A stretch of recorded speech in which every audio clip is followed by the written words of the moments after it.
ce tunnel était nécessaire, reste un bel ouvrage, certes. Je pense que ce tunnel améliore évidemment les relations entre l'Espagne et la France. Donc l'État n'a pas tenu ses engagements. Tous les tunnels ne sont pas le tunnel sous la Manche, ou le tunnel du Mont Blanc, ou le tunnel de la Maurienne. Dans certains quartiers, immeubles vétustes et insalubres. Un ensemble urbain magnifique. On craint une pollution nouvelle. 120 logements ont été démolis. Depuis 13 ans, on a fait pétition sur pétition. Vous avez qu'à laisser tel que c'était, c'est de l'argent foutu en l'air. Le pont sera terminé dans moins de 2 ans. C'est fini, c'est une page qui va être tournée. Il n'y a jamais eu aucune concertation.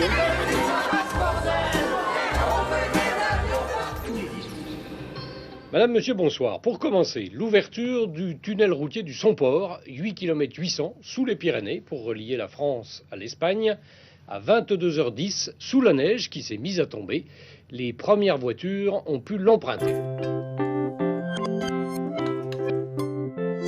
C'était en janvier 2003, on était dans les Pyrénées et il neigeait. Après 8 années de travaux et 15 de polémiques, le tunnel du Somport était enfin ouvert.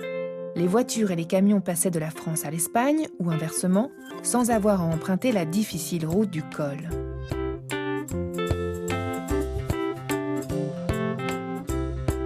Voilà donc 8 ans que le tunnel, qui est à 1150 mètres d'altitude, relie gratuitement la vallée d'Aspe, au sud de Pau dans le Béarn, et la région de l'Aragon en Espagne.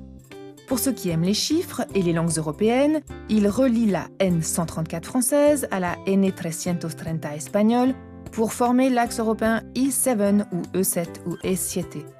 Cet axe reliait Pau à Saragosse et les 250 millions d'euros du percement ont été financés aux 2/3 par l'Europe. C'était vers la fin des années 80, à une époque où les régions étaient à la mode à Bruxelles. La première impulsion pour percer le tunnel avait été donnée par Hubert Buchou, un agriculteur de la région amoureux de l'Espagne et surtout député européen. Hubert Buchou avait d'abord tenté de faire rouvrir l'ancienne ligne de chemin de fer, qui justement empruntait le même trajet que l'axe 7. Mais les années 80 étaient acquises à la route et Hubert Buchou avait abandonné ce projet pour travailler à la modernisation de l'axe routier. Je me trouvais devant un point précis, qui était le franchissement des Pyrénées. Parce que vous voyez, les Pyrénées, c'est un mur. Le député européen. J'en ai parlé avec les Aragonais, avec Antonio Tomé et Sébastien, et tout le monde était d'accord. Et le 23 décembre 1987, à 10h du matin, nous avons eu une réunion, et dans le débat, le fonctionnaire qui s'occupe des routes et des aménagements de l'espace en Aragon nous dit « Pero el mejor es hacer un tunnel abajo de Somport. Et pour que non ?» Alors là, il nous a laissé sans parole faire un tunnel sous le Somport. Mais c'est vrai, mais elle était là, l'idée. Et cette idée, Bruxelles accepte immédiatement de la financer. Il s'agit de développer les deux régions, l'Aquitaine et l'Aragon, mais pas seulement. Nous sommes en 1988, les Espagnols sont officiellement européens depuis 2 ans, et Jacques Delors, alors président de la Commission, veut arrimer l'Espagne à l'Europe. Ça tombe bien, les Espagnols ne souhaitent rien tant que multiplier les passages à travers la barrière des Pyrénées, ce mur derrière lequel l'Europe apparaît comme un Eldorado. En Espagne, Antonio Tomé est l'interlocuteur d'Hubert Buchou. Il a étudié à Paris et parle couramment le français. À l'époque, les deux hommes empruntent souvent le col du Somport pour se rencontrer. Et c'est sur cette route que nous retrouvons l'ancien député espagnol. Cette route du Somport, c'était presque un chemin, un chemin goudronné, c'est tout, avec des trous partout. Le député espagnol. Je connaissais bien ce passage parce que je crois que ça a été en 56-57, où nous sommes passés par ici avec, je me souviens plus, c'était une 4 chevaux ou une Fiat 600. C'était les seules voitures qu'il y avait à l'époque. Et ça a été toute une aventure. Mais une véritable aventure. On a dû mettre 3-4 heures pour faire une trentaine de kilomètres. Enfin, c'était affreux. Il n'y avait pas d'autre route. Hein. C'était la seule qui existait. Regardez. Ce sont des chèvres sauvages. Hein. On pensait que le tunnel sur la route pouvait faire appel, disons, dans le sens que ça créerait la nécessité de moderniser la route du côté espagnol. Ça pouvait créer aussi la nécessité de la moderniser du côté français. J'ai toujours dit que le tunnel était écologique. D'ailleurs, vous avez vu les bêtes qui étaient là aussi. Parce que quelquefois, on a critiqué en disant, bah, tiens, on fait le tunnel, ça risque de gâcher la vallée, etc., etc. À mon avis, c'est le contraire. Ça évite que de l'embouchure du tunnel du côté espagnol et de l'embouchure du tunnel du côté français, ça évite que sur le col, il y ait du passage. Si vous voulez, il y a quelques autobus touristiques aujourd'hui, quelques voitures, mais vous pouvez remarquer qu'il n'y a pas tellement de passage. Donc, moi, j'ai toujours appelé ça un tunnel écologique. Avant l'ouverture du tunnel, c'était 400 voitures et 150 camions qui grimpaient quotidiennement la route du col à travers le parc national des Pyrénées. Et c'est vrai qu'aujourd'hui, cet espace a retrouvé sa tranquillité. Mais ce tunnel, en réalité, c'était plus qu'un tunnel. L'idée était bien de développer un axe européen. Et qui dit axe européen dit plus de transit, donc plus de camions. Et c'est ça que les écologistes redoutent. C'est à ce moment-là qu'ils entrent en scène, et pas par la petite porte. On est au milieu des années 90. Le projet du tunnel routier du Somport entre la France et l'Espagne fait des vagues contrairement à l'Eurotunnel. Des milliers d'écolos se sont rassemblés dans les Pyrénées-Atlantiques pour s'opposer au percement. Des incidents ont éclaté. Reportage de Gilles Marinet et Philippe Dumail. Un long cortège à flanc de montagne. Ils sont au moins 10 000 à marcher sur la route du col du Somport, venus de toute la France et d'Europe, pour dire non à ce nouveau tunnel sous les Pyrénées. Apparemment, le début des travaux de percement n'a pas entamé leur détermination. Dès qu'on arrive, vous voyez, les gendarmes casqués et bottés appliquent aussi. Bon, les tuniques bleues! La forme! À l'époque, Éric Pététin est le chef de file de la résistance. Aujourd'hui, il est toujours dans la vallée. Ce Bordelais, venu s'installer en vallée d'Aspe dans les années 80, vit dans une des anciennes gares de la ligne de chemin de fer, qu'il squatte avec une bande de joyeux altermondialistes.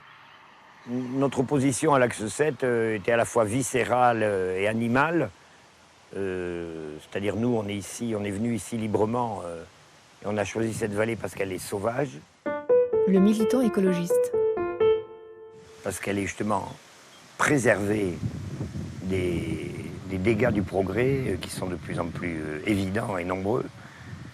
Et donc, on était venu ici pour justement vivre dans la nature, d'une façon plus libre et plus authentique. Lorsque ce projet d'Axe 7 est apparu publiquement à la fin des années 80, il a été présenté, et les promoteurs ne l'ont pas caché, comme un maillon supplémentaire à travers toute l'Europe pour faire une Europe des autoroutes qui, d'après les technocrates et la classe dirigeante européenne, était absolument nécessaire et vitaux pour la machine libérale, la machine économique. En tant qu'écologiste, on sait très bien que l'erreur de notre société, c'est de diriger l'économie en véritable religion, en valeur taboue, en valeur sacrée, en valeur supérieure à toutes les autres valeurs. Et ça, c'est gravissime. Notre société occidentale est tellement allée loin dans l'absurde et le matérialisme et la cupidité. Et, tout le monde sent qu'on va dans le mur ou dans le gouffre, on ne sait pas, ou dans le néant peut-être aussi. Dès le début, j'ai pensé, on était nombreux à le penser, que si on n'était pas capable en France de sauver la vallée d'Aspe, qui est le territoire de l'ours, avec des richesses naturelles, faunistiques et floristiques extraordinaires, avec une agriculture encore très riche et magnifique, presque unique en France, avec le Pays Basque et d'autres zones du Massif central et des Pyrénées, et bien, si on n'était pas capable de sauver cette vallée, on ne serait pas capable de sauver la planète. Face à Éric Pététin, Jean Lassalle, enfant du pays et député du Béarn. Il croit dur comme fer au bienfait de la route et défend le tunnel coûte que coûte. C'était une campagne législative et nous avons promis que si nous étions élus, nous réaliserions le tunnel du Somport pour permettre la réalisation, l'aménagement de la RN 134. Le député béarnais. Voilà, je suis né dans cette ferme là-bas. Vous voyez, c'est une propriété très pendue. Il n'y avait pas de route, il n'y avait pas de téléphone, il n'y avait pas de télévision. téléphone, télévision, ni d'adduction d'eau potable. Pour aller chercher l'eau, il y avait 1 kilomètre de distance, la route est arrivée après. C'est une autre société quand vous n'avez pas de voiture et que vous portez tout à pied. Même la bouteille de gaz, c'est lourd la bouteille de gaz. Quand vous avez 10 ou 11 ans, vous devez aller la chercher au village. Je pense que ça jouait aussi un petit peu dans tout mon déterminisme. Si vous voulez pourquoi on a fait le tunnel, c'est très simple. Bon, nous sommes ici sur la 134. J'avais compris que si on améliorait la route, elle entraînerait de facto la déviation et l'embellissement des villages et la relance de l'activité dans les villages.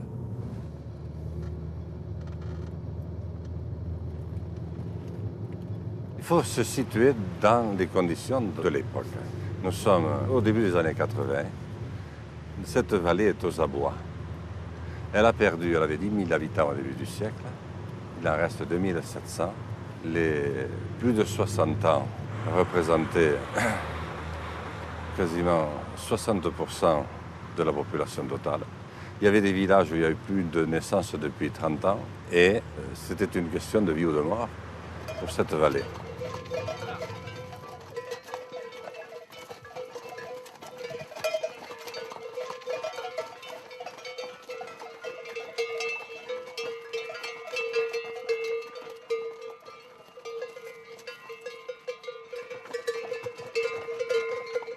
La lutte pour garder ces paysans ici, c'est terrible. Et le problème, c'est pas de batailler pour ou contre le tunnel du Somport ou pour ou contre l'amélioration de cette route. C'est fini. C'est archi fini. Tout est de savoir si on veut maintenir une activité montagnarde, une activité équilibrée dans ce pays, une activité des campagnes si on ne veut pas.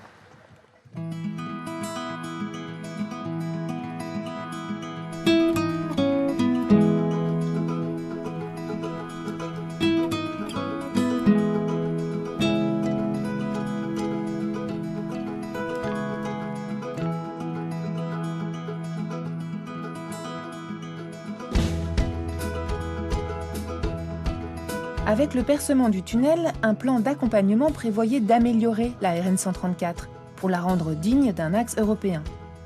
Il fallait élargir la route, mais pas seulement. Ce plan d'accompagnement devait également profiter aux communes de la vallée, puisqu'il était prévu de créer des contournements afin que la route nationale ne passe plus au milieu des villages. À Urdos, à Saint-Éguin ou encore à Sarance, on les attend encore, ces déviations. Mais certains villages ont vraiment bénéficié des contournements. Nous sommes sur la place de l'église et de la mairie. C'est un magnifique patrimoine donc de la commune de Bors que nous avons aménagé. Le maire. C'est un village qui accueille beaucoup de visiteurs parce qu'il est renommé et notamment beaucoup de visiteurs espagnols qui arrivent par le tunnel du Somport. Nous sommes un petit peu en dépopulation.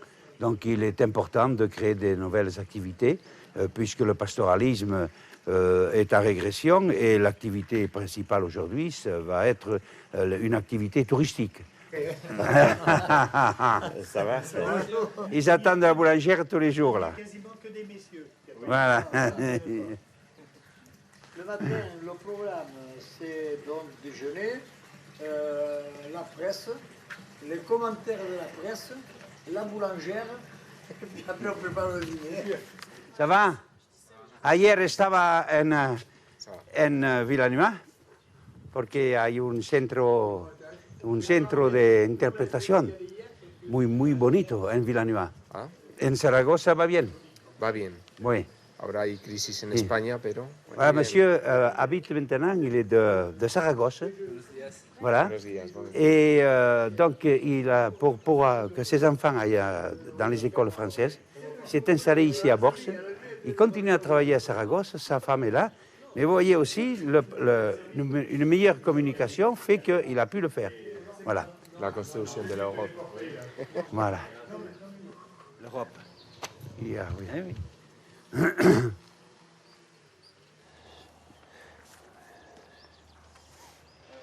Voilà la boulangère. ce sont surtout des gens qui sont extérieurs, qui veulent conserver les choses en l'état. Mais nous devons y vivre ici, nous devons y vivre, nous devons y travailler, nous devons développer, aménager. Ça va? Comment vas-tu? Ça va. Et ton épouse? Ça va. Bon. Je mets encore les cuissardes et je pêche les truites sauvages dans le torrent. C'est André Cazetien, voilà, qui est un collègue un petit peu plus âgé que moi. André écrit des fois dans la presse et il dit évidemment ce qu'il pense de nos magnifiques territoires, de cette belle vallée. On n'est parfois pas d'accord, mais on est capable de s'écouter l'un et l'autre. Moi, je suis contre ce que je peux appeler la marchandisation de la planète. Oui. Toujours plus de camions pour finalement un développement économique qui ne profite pas aux gens des vallées comme aux gens de la plaine. Et là est le véritable problème. Et lorsque on aura ensemble réglé un problème comme celui-là, ça veut dire bien que les vallées revivront vraiment. Les écoles, tu le sais bien, sont en train de disparaître. La poste ferme, c'est une politique qu'on ne peut pas accepter. On n'a plus que ça là-bas, André. On a l'école là-bas pour les 4 villages et on a juste une agence postale parce qu'on nous a fermé les postes. Et bien voilà. Il y a certainement dans les villes des jeunes qui seraient contents de recevoir une formation. Oui. C'est des jeunes qui n'ont pas de boulot, qui ont fait des études quelquefois et qui aimeraient bien vivre dans la montagne, avec la montagne, et par conséquent être au milieu des troupeaux. L'écologiste. À 88 ans, André Cazetien est le doyen des écolos, opposant à l'axe E7 dans la vallée. Entre deux parties de pêche, il est toujours partant pour une bonne discussion dans les villages. Je voulais vous demander, est-ce que des problèmes demeurent, indépendamment bien sûr, du confort acquis par les gens d'Etsote avec la déviation? Et que nous sommes des grands gagnants au point de vue sécurité, au point de vue confort. Nous sommes devenus une aire de repos. Oui. Par contre, j'aimerais pas vivre à Urdos ou j'aimerais pas vivre à Sétéguin. Mais oui. Il faut penser à la planète tout en pensant aux lieux dans lesquels nous sommes, où nous vivons et qu'il faut protéger. Notre maison brûle et nous sommes en train de regarder ailleurs. On ne se pose pas la question véritablement avec anticipation sur le devenir du trafic routier. On sait très bien, il y a quelques jours, le président de Total nous disait que le prix du gasoil allait être à 2 €. Les gens n'ont plus envie de cette illusion de dire que parce qu'on aura des routes, parce qu'on aura plus de monde, on va avoir plus de richesses. Ils n'ont pas forcément envie d'avoir plus de richesses, ils veulent profiter des richesses de leur territoire. Et ils veulent pouvoir en vivre, pouvoir rester ici et pouvoir vivre de leur territoire. Les gens sont obligés dans les vallées de constater qu'on ferme leurs écoles, on ferme leurs postes, on ferme des services publics qui sont indispensables au mieux vivre.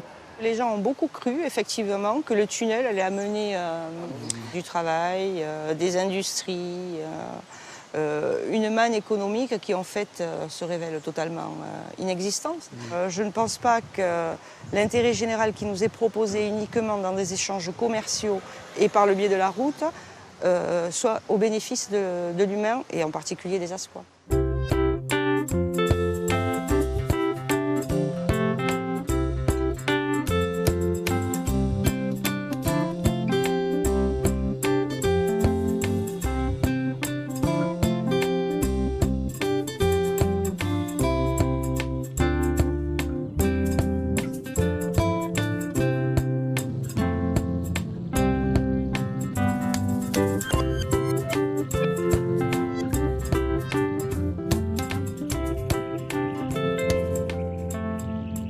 Voilà, on arrive à l'embouchure du tunnel du côté français.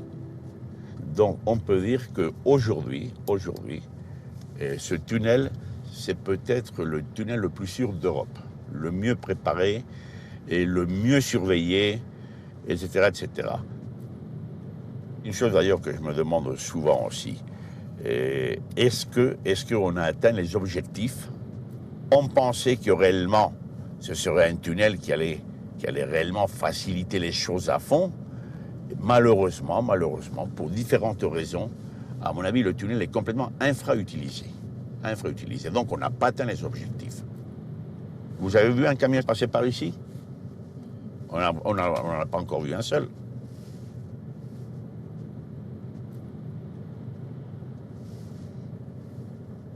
Non, les chauffeurs, ils font vraiment tout leur possible pour ne pas passer par ici.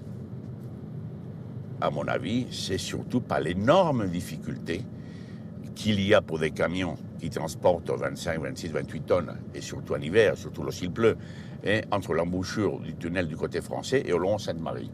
D'ailleurs, je dois dire que j'ai vu devant moi, j'ai vu deux accidents. Un jour, je me souviens, il y avait un camion qui était juste devant moi. Dans un virage, il a freiné un peu trop fort, il tombait des cordes, il pleuvait. Bon, il a fait le ciseau, comme dit la stiquera. Ils en ont, les Espagnols, des raisons d'en vouloir aux Français. De leur côté, la route nationale est belle comme une autoroute. Il faut dire que la France est leur passage obligé pour l'Europe, son marché commun, ses lendemains qui chantent. Alors que pour nous, les Français, il faut bien reconnaître que la frontière espagnole est beaucoup plus secondaire. Et donc, non contents d'avoir fermé le chemin de fer, nous traînons des pieds quand il s'agit d'aménager la route d'accès au tunnel. Il y a certes eu quelques beaux contournements, mais il reste aussi de vrais points noirs, comme ces lacets, pas vraiment dignes d'un axe européen. Résultat, le tunnel a relativement peu fait augmenter le trafic routier. On est passé de 400 à 800 voitures par jour et de 150 à 250 camions. Mais si l'ensemble de l'itinéraire était plus praticable, deviendrait-il pour autant un axe majeur dans les échanges nord-sud ? Jean-Pierre Forgerie est celui qui a dirigé la construction du tunnel. Les poids lourds, ils n'aiment pas les pentes. Et vous avez beau faire des tunnels, il n'empêche que le tunnel du Somport est à 1100 mètres d'altitude. L'ingénieur géographe. Les poids lourds n'aiment pas monter. Donc il faut vraiment que ce soit des circulations locales, où il y a un intérêt de passer au centre plutôt que de faire le tour, qui fait que les véhicules passeraient au centre. Beaucoup de gens ont dit l'itinéraire d'Hendaye est saturé, il faut ouvrir le Somport pour permettre... Bon, alors ça, c'est une vue de l'esprit. Les gens ont toujours l'impression, l'opinion publique, que l'Espagne est au sud des Pyrénées, alors qu'en fait, elle est très décalée des Pyrénées. Donc le grand courant dominant économique de l'Espagne, la péninsule ibérique, vers l'Europe, il passe par Barcelone et Perpignan, et la côte méditerranéenne.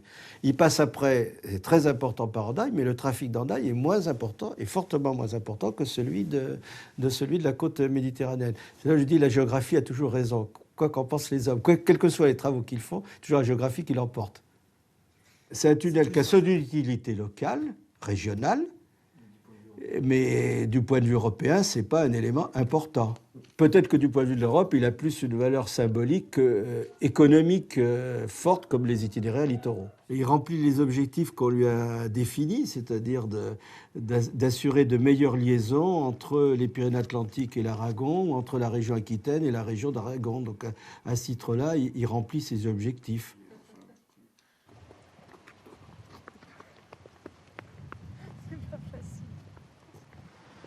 Les objectifs de ce tunnel pour la réhabilitation, la rénovation de la vallée n'ont pas été atteints.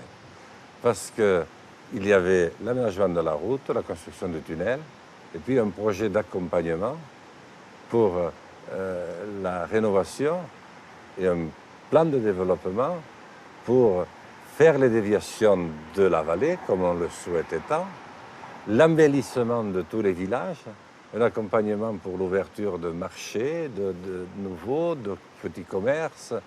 Bon, tout ça ne se décrète pas, mais tout ça peut être accompagné, peut être aidé. Après l'intensité du débat, plus rien n'est fait sur cette route. Quand est-ce qu'on va se mettre à travailler sérieusement pour que les entreprises puissent rester sur leur territoire sans tout abandonner, sans tout plaquer? Quand est-ce qu'on va se mettre vraiment à réengager un vrai travail pour permettre aux paysans de France de retrouver leur raison d'exister, leur titre de noblesse? Oui, il y a eu du bon, mais il n'y a pas ce que les gens attendaient le plus, c'est-à-dire que les services publics soient plus qu'ailleurs sauvés ici, précisément parce que nous avions voulu, plus que quiconque, un destin auquel d'autres et tant d'autres avaient renoncé, et qui fait que les campagnes se vident, alors que les banlieues enflent, au point de devenir complètement inhumaines.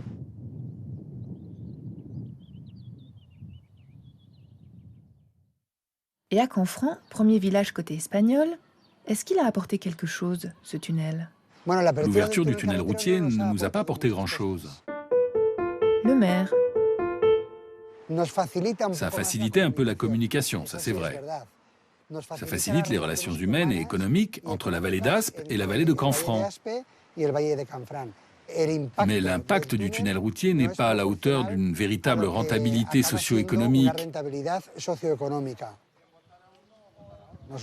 Nous sommes convaincus, et nous l'avons toujours été, y compris avant la construction du tunnel routier, que pour passer d'un côté à l'autre des Pyrénées, les marchandises doivent transiter par le rail. Ça veut dire que, depuis toujours, nous savons qu'au niveau technique, économique et environnemental, le chemin de fer, avec sa voie unique, est rentable. Rentable du point de vue économique et rentable du point de vue social, parce qu'elle permet de faire passer d'un côté à l'autre des Pyrénées plus de 4 millions de tonnes de marchandises par an. En plus, elle a l'avantage pour les passagers, pour les touristes et pour les habitants des Pyrénées de constituer une véritable colonne vertébrale qui relie toutes les petites agglomérations entre Saragosse et Pau. La gare de Canfranc a été construite et inaugurée en 1928. C'est vrai que c'est un édifice impressionnant et elle a joué un rôle très important dans les relations transfrontalières entre les deux pays. Là, ce sont les lignes espagnoles. Et si on les suit jusqu'au bout, à un moment, la ligne s'arrête. Et de l'autre côté du bâtiment, les lignes françaises descendent jusqu'au sud de la gare et elles remontent jusqu'en France par un tunnel ferroviaire. En fait, il y a ici un autre tunnel de 9 km de long qui a été construit au début du XXe siècle et par lequel passait le train. C'est une ligne que l'on pourrait rouvrir et exploiter pour le fret et pour les passagers. À moindre frais parce qu'elle est déjà construite. Et donc on pourrait profiter d'une infrastructure existante qui vaut très cher et qui a été faite par nos ancêtres français et espagnols. Parce qu'elle peut apporter beaucoup de valeur, parce qu'elle est rentable et parce qu'elle est écologique. C'est ce que nous avons toujours dit et l'avenir nous donnera raison. Vous verrez que d'ici 10 ou 15 ans, la ligne de chemin de fer va rouvrir. Décidément, les Espagnols sont plus tenaces que nous. De leur côté des Pyrénées, le train vient encore jusqu'à Canfranc. Alors qu'en France, le train trouve son terminus à Oloron, à environ 40 km de l'embouchure du tunnel. Alors est-ce qu'on va le faire, ce train? Peut-être. La volonté est très marquée du côté de la région Aquitaine, dont le président a accepté de commencer à financer le projet. L'idée est que sur cette impulsion, l'État et l'Europe prennent le relais.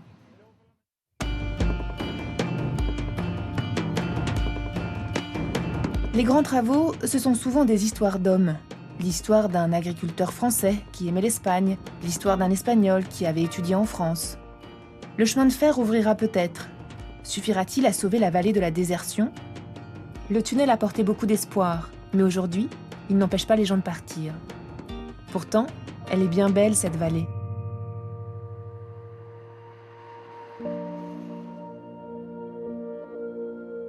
Le jour envahissait la vallée. Là-haut, les pics et les pentes rocheuses parsemées de névé resplendissaient déjà de lumière. La forêt, revêtue du manteau de la fin d'un printemps, me semblait plus mystérieuse que jamais. Qu'elle était belle, ma vallée, cette vallée de la terre, et qu'il était émouvant d'appartenir à cette nature qui peut-être n'existait nulle part ailleurs dans l'univers. La vallée s'éclairait de minute en minute. Dans la masse sombre de la forêt, tout au long de la route, la main de l'homme apparaissait surprenante. Des entrées de tunnels surgissaient sur une route. La sauvegarde de la vallée d'Aspe et de ses vallons poétiques, c'est bien sûr en effet un choix de civilisation. Disons avec la plus grande détermination que le monde n'est pas une marchandise, entrons en résistance.